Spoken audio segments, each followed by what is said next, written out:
Assalamualaikum warahmatullahi wabarakatuh. Perkenalkan, saya Dian Maulidasari. Saat ini saya mengajar di MTS Nurul Atfal, Desa Kampung Besar, Kecamatan Teluk Naga, Kabupaten Tangerang, Banten. Saya seorang mahasiswi PPG Daljab Akidah Akhlak Bat 1 tahun 2025 di IAIN Langsa, Aceh. Hari ini tanggal 10 Mei 2025, saya akan mempersembahkan praktek video pembelajaran pada kelas 8 dengan tema menerapkan akhlak terpuji dalam kehidupan sehari-hari untuk memenuhi tugas uji kinerja PPG Daljab Akidah Akhlak tahun 2025. Selamat menyaksikan. Wassalamualaikum warahmatullahi wabarakatuh.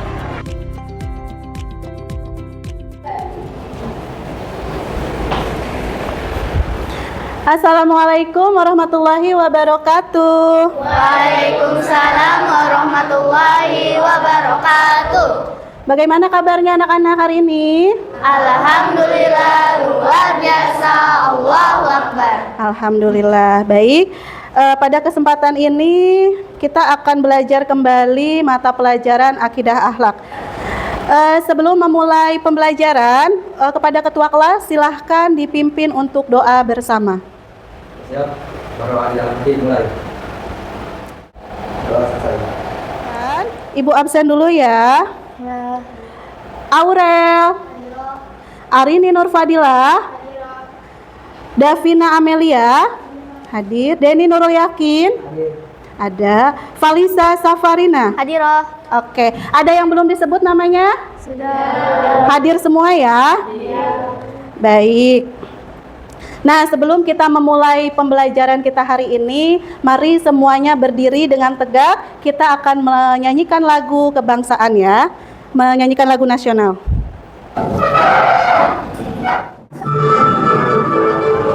Pemudi-pemuda Indonesia, lengan bajumu sing-singkan untuk negara negeri. Baik, silahkan duduk kembali. Oke, biar semangat hari ini sebelum memulai pembelajaran kita ice breaking dulu. Tepuk semangat. Dang dang dang. Ding ding ding. Dung dung dung. Dang dang dang. Ding ding ding. Dung dung dung. Se. Aha aha. Ma. Aha aha. Ngat. Aha aha. Semangat. Oke, sudah semangat? Sudah. Nah, baik, sebelum mempelajari, di sini ada tujuan pembelajaran. Jadi hari ini kita akan membahas materi bab 8, yaitu tentang akhlak terpuji. Akhlak itu terbagi ke berapa bagian? Ke dalam satu akhlak dua akhlak tercela. Akhlak terpuji sering juga disebut dengan akhlakul. Iya. Kalau akhlak tercela disebut akhlakul mazmumah. Nah, di sini kenapa sih harus kita belajar akhlak terpuji? Yang pertama, setelah mengikuti pembelajaran ini, peserta didik itu yaitu kalian ya, itu diharapkan mampu satu, menjelaskan pengertian akhlak terpuji dan pentingnya dalam kehidupan sehari-hari. Baik. Sebelum mengenal materi akhlak terpuji, nah pastilah kalian dalam keseharian pernah bertemu dengan orang-orang yang memiliki akhlak terpuji. Nah, sekarang ada pertanyaan pertama. Menurut kalian, kenapa sih orang yang memiliki akhlak baik sering disukai banyak orang? Ayo, siapa yang mau bertanya? Siapa yang bisa menjawab? Boleh, Falisa? Kenapa? Karena? Nyaman. Oke, nyaman. Siapa lagi? Samsu? Karena apa? Ayo, ada lagi? Zahira, Nadwa. Menyenangkan. Oke, baik. Bisa ya, karena kita tuh senang karena dia itu senang loh dilihatnya. Nyaman kalau kita melihat gerak-geriknya, akhlaknya, adabnya, kita nyaman ya. Terus yang kedua, apakah kalian pernah melihat atau mengalami sendiri bagaimana akhlak terpuji bisa menyelesaikan masalah? Pernah? Pernah. Bagaimana perasaan kalian jika diperlakukan dengan jujur, sabar, dan penuh kasih sayang? Senang. Siapakah tokoh panutan kalian yang sangat kalian idolakan, yang memiliki akhlak terpuji? Ada, boleh di lingkungan kamu atau kamu punya. Jadi kalau idola itu jangan hanya pada artis-artis aja, tapi kamu harus punya tokoh idola yang memiliki akhlak terpuji. Siapa? Ayo, ada yang mau menjawab? Nggak punya tokoh idola? Masa? Ibnu, siapa tokoh idola kamu yang memiliki akhlak terpuji? Siapa? Siapa? Nggak bisa jawab. Siapa? Ayah, baik. Berarti sosok ayahnya luar biasa. Jadi panutan ya Zahira. Ada yang bisa jawab lagi? Aurel? Siapa tokoh idola yang memiliki akhlak terpujinya? Siapa? Ibu. Masya Allah. Siapa lagi? Ada yang mau jawab lagi? Oke, berarti nggak punya tokoh idola dong. Harus punya ya. Karena ketika kita ingin melakukan sesuatu hal yang baik, harus mempunyai stimulus. Oh, saya ini ingin mempunyai akhlak itu seperti beliau, seperti ayah, seperti ibu, ibuku baik, ibuku pahlawanku atau ayahku pahlawanku, ya. Nah, ada lagi yang sangat wajib dan harus kita jadikan panutan. Siapa? Rasulullah Sallallahu Alaihi Wasallam. Karena sesuai dengan firman Allah dalam surat Al-Ahzab ayat 21, Bismillahirrahmanirrahim, laqad kana lakum fi Rasulillahi uswatun hasanah. Telah dikirim, telah diutus seorang rasul, ya, tiada lain untuk menyempurnakan akhlak yang baik. Siapakah beliau? Yaitu Rasulullah Sallallahu Alaihi Wasallam. Nah, selanjutnya, jika kalian bisa memilih satu akhlak terpuji untuk dipraktikkan setiap hari, akhlak apa yang kalian pilih? Ayo, kamu mau milih akhlak apa? Apa, Falisa? Boleh? Husnuzon. Husnuzon. Husnuzon itu apa sih? Berprasangka yang baik. Oke, bagus. Ada lagi? Kalau kamu memilih akhlak terpuji untuk kamu praktekkan dalam kehidupan sehari-hari, akhlak apa yang kamu pilih? Viola? Oh, siapa? Boleh, Rizky. Ta'awun. Apa? Ta'awun. Ya, ta'awun. Apa itu ta'awun? Saling tolong menolong. Oh, saling tolong menolong. Jadi saling menolong. Tapi harus diluruskan. Saling menolongnya dalam hal yang baik. Tidak boleh kalau misalnya contoh yang lagi marak sekarang itu tawuran. Saya kan nolongin dia, teman saya, Bu. Kalau nggak ditolongin dia bakal dikeroyok sama tim sana atau sekolah yang lain. Oh, itu tidak baik. Tidak masuk ke dalam contoh akhlak terpuji. Jadi ta'awunnya itu harus pas, tolong menolongnya yaitu dalam hal kebaikan. Atau kamu ngumpetin misalnya nih, teman kamu ketahuan ngambil barang teman kamu juga. Terus kamu tahu, kamu nyuri ya. Misalnya itu kan punya teman. Oh, kamu ambil, kamu lindungi dia. Kamu kan ditolongin, Bu. Kalau misalnya saya buka, saya kasih tahu Bu Guru atau teman-teman yang lain, dia bakal dihukum. Nah, itu salah. Jadi harus tepat ya, Rizky ya. Nah, setelah tadi Ibu kasih pertanyaan, kamu sudah ada gambaran dong akhlak terpuji itu seperti apa ya? Sudah? Oke. Sekarang kita masuk ke akhlak terpuji itu kan banyak banget. Termasuk sabar, ramah, terus apalagi tabah, tawakal, itu semua akhlak-akhlak terpuji. Namun pada bab ini kita akan menekankan pada 4 dari sikap atau akhlak terpuji, yaitu yang pertama, husnuzon. Tadi yang disebutkan oleh Falisa. Apa itu husnuzon? Ada yang mau membacakan apa pengertian dari husnuzon? Boleh, Najwa, silakan dibaca. Husnuzon atau berprasangka baik, sifat seseorang yang selalu berprasangka baik, baik itu kepada diri sendiri, sesama manusia, bahkan kepada Allah Subhanahu wa Ta'ala. Ya, jadi husnuzon itu selalu berprasangka baik ya kepada siapapun, bukan hanya kepada makhluk Allah, termasuk kepada Allah ya, kepada diri sendiri juga. Kemudian yang kedua, tawadu. Ada yang mau membacakan pengertian dari tawadu? Oke, Falisa, silahkan. Tawadu atau rendah hati, merasa kecil dan rendah hati di hadapan Allah Subhanahu wa Ta'ala. Seseorang yang memiliki sifat tawadu tidak akan memiliki sifat sombong. Iya, jadi tawadu itu adalah rendah hati. Lawan dari tawadu adalah sifat sombong. Kemudian lanjut, yang ketiga, tasamu. Ada yang mau membacakan pengertian dari tasamu?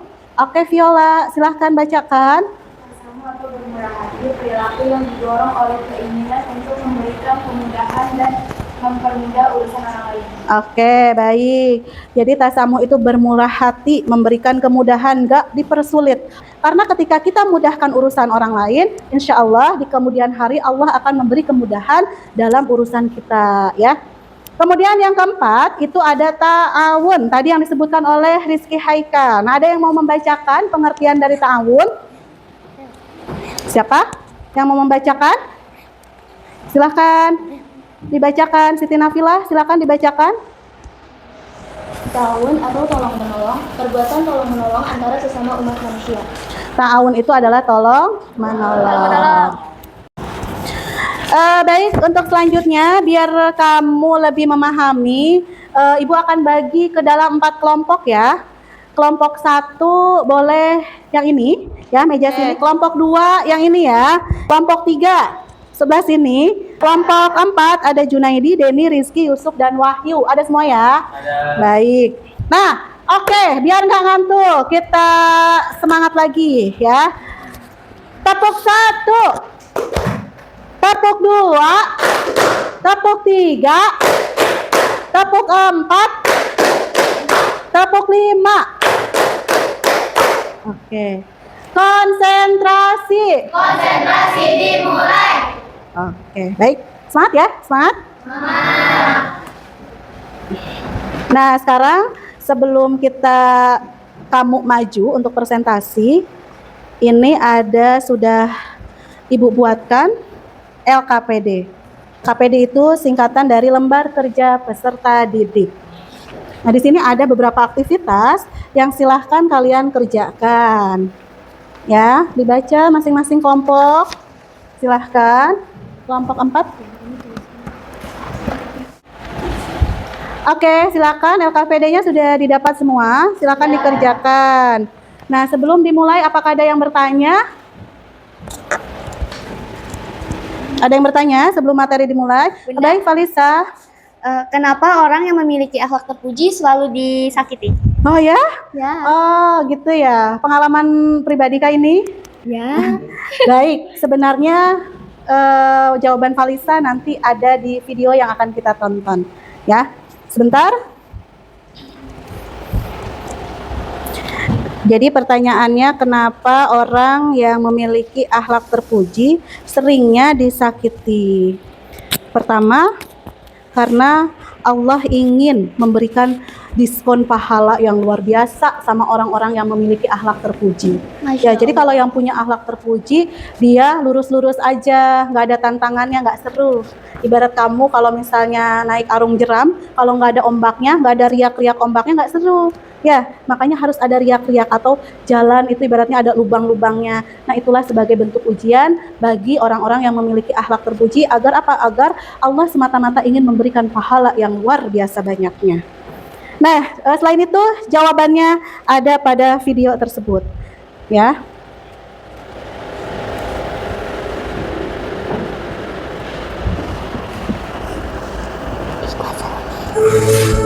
Cahaya Ramadan. Silakan ditonton.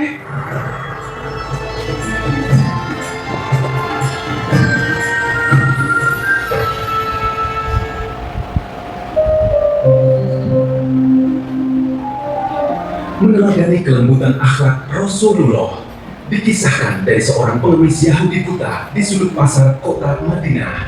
Pengemis Yahudi buta dikenal sebagai seorang yang sangat membenci Nabi Muhammad Shallallahu Alaihi Wasallam. Setiap hari ia tidak henti-hentinya mencela Rasulullah. Suatu ketika apabila ada orang yang mendekatinya, ia selalu berkata, "Wahai saudaraku, jangan dekati Muhammad. Dia orang gila, dia itu pembohong, dia itu tukang sihir. Apabila kalian mendekatinya, kalian akan dipengaruhinya." Rasulullah mengetahui tentang apa yang dilakukan pengemis itu. Setiap pagi Rasulullah Shallallahu Alaihi Wasallam mendatanginya dengan membawakan makanan dan menyuapinya.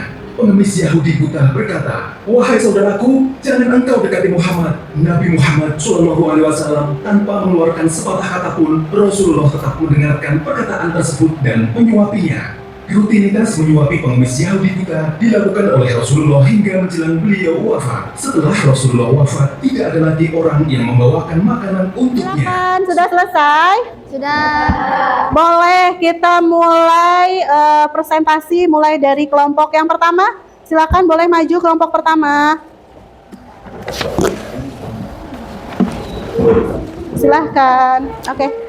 Assalamualaikum warahmatullahi wabarakatuh. Waalaikumsalam warahmatullahi wabarakatuh. Kami dari kelompok 1 akan membacakan hasil diskusi kami. Berikut adalah beberapa contoh sikap husnuzon atau berprasangka baik dalam kehidupan sehari-hari. Yang pertama, saat teman datang terlambat, tidak langsung marah, tetapi berpikir mungkin dia terjebak macet atau ada urusan penting yang mendesak.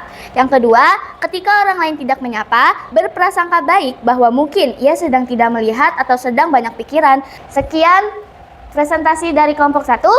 Assalamualaikum warahmatullahi wabarakatuh. Baik, selanjutnya kelompok 2, silakan hasil diskusinya dipresentasikan.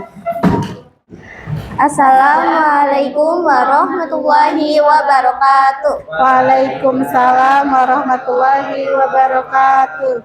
Kami dari kelompok 2 akan membacakan hasil diskusi kami, yaitu berikut adalah beberapa contoh sikap tawadu atau rendah hati.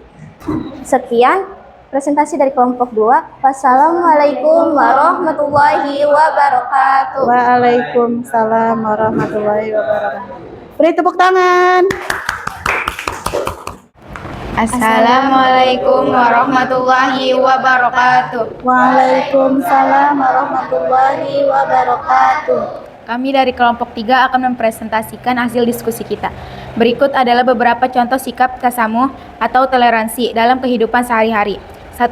Menghormati perbedaan agama dan keyakinan orang lain. Misalnya, tidak mengganggu teman yang sedang beribadah sesuai agamanya. Sekian dari kami. Assalamualaikum warahmatullahi wabarakatuh. Waalaikumsalam warahmatullahi wabarakatuh. Beri tepuk tangan. Silakan duduk kembali.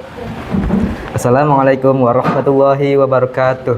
Waalaikumsalam warahmatullahi wabarakatuh. Kami dari kelompok 4 ingin mempresentasikan hasil dari diskusi kami, yaitu tentang ta'awud. Berikut beberapa contohnya. 1. Membantu teman kesulitan memahami pelajaran. Misalnya, menjelaskan materi kepada teman yang belum mengerti saat belajar kelompok. 2. Membantu orang tua di rumah tanpa diminta. Misalnya, menyapu, mencuci piring, atau menjaga adik dengan sukarela. 3. Bergotong royong membersihkan lingkungan atau tempat ibadah. 4. Wassalamualaikum warahmatullahi wabarakatuh. Waalaikumsalam warahmatullahi wabarakatuh. Oke, belat tepuk tangan. Silakan duduk kembali. Oke, baik. Terima kasih anak-anakku. Sebelum kita mengakhiri pertemuan kita hari ini, tadi tugas LKPD yang sudah Ibu bagikan sudah selesai dikerjakan? Sudah. Boleh, silahkan dikumpulkan yang sudah. Oke, kelompok 1. Boleh, kelompok 2. Ya. Kelompok 3. Oke, kelompok 4. Nah, karena susah ya. Oke. Baik, sebelum diakhiri, Ibu sedikit merefleksi manfaat dari akhlak terpuji, terutama dari 4 poin tadi tentang husnuzon, tawadu, ta'awun, dan tasamuh. Semua dari akhlak terpuji yang 4 ini itu sangat amat berguna untuk kalian praktekkan dalam kehidupan sehari-hari. Karena akhlak terpuji itu penting. Karena kita sendiri pun kalau kita ingin mengukur segala sesuatu, kita ingin disukai orang, maka kita pun harus melakukan sesuatu yang kita sukai sama orang lain. Contoh, kita ingin diperlakukan ramah oleh orang lain. Kita juga harus lihat, oh ternyata berlaku ramah itu seperti itu. Harus dicontoh yang baik. Baik, intinya kesimpulan dari pembelajaran hari ini adalah kamu harus lebih semangat, harus mempraktikkan segala bentuk akhlak terpuji dalam kehidupan kamu sehari-hari, terutama terhadap orang tua, guru, saudara, lingkungan, dan teman-teman kamu sendiri. Bagaimana perasaannya hari ini, belajar hari ini? Alhamdulillah. Tetap semangat ya untuk mengikuti materi-materi selanjutnya. Baik, jika begitu cukup ya hari ini. Ibu tutupkan sampai di sini. Wassalamualaikum warahmatullahi wabarakatuh. Waalaikumsalam warahmatullahi wabarakatuh.